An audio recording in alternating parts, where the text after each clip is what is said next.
মা বাবা পড়ালেখা করে না, আমি স্কুলে যেতে চাই। আমাকে কেউ সাহায্য করতো, আমি স্কুলে যেতাম।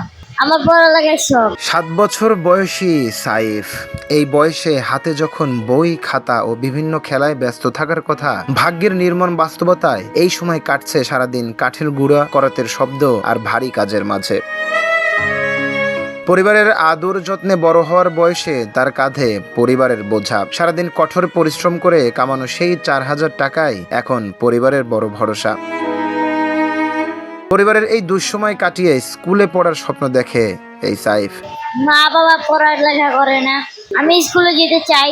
আমি এর জন্য কাজ করি। আমার বাবা মা কাম করে দিতেছে। আমি মাসে 4,000 টাকা পাই, পুরোটাই বাড়িতে দিই। স্কুলে যেতে চাই। আমার পরিবার খরচ দিতে পারে না। সবাই আমার সাথে ভালো ব্যবহার করে, সবাই আমাকে ভালোবাসে। হ্যাঁ, সবাই আমার কাজে সহযোগিতা করে। আমাকে কেউ সাহায্য করতো, আমি স্কুলে যেতাম। আমার পড়ালেখার শখ। শুধু তাই নয়, তার সহকর্মীরা চায় সে যেন আবার স্কুলে ফিরে যায়। ওর পরিবারের আর্থিক সুবিধা অত ভালো না। ও যদি পড়ালেখা করতো আমাদের কাছেও ভালো লাগতো। কেউ যদি ওকে সাহায্য করতো যে ও পড়ালেখা চালাবে, ও কষ্ট করে, কিন্তু ওর উপর একটু প্রেশারটা কম দিই আমরা, কারণ ও ছোট খুব। আমাদের কাছে খারাপ লাগে, আমরা যে সময়টা পার করে এসেছি ও সেই সময়টা পাচ্ছে না।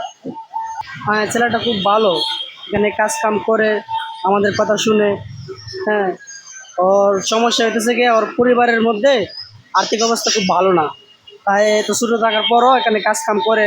আমরা এখানে ওর ওর উপর বেশি প্রেশার দিই না, আমরা ওরে ভালোভাবে রাখি।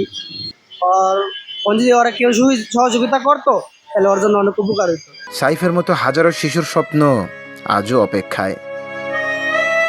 নিউজ ডেস্ক, সোনালী নিউজ।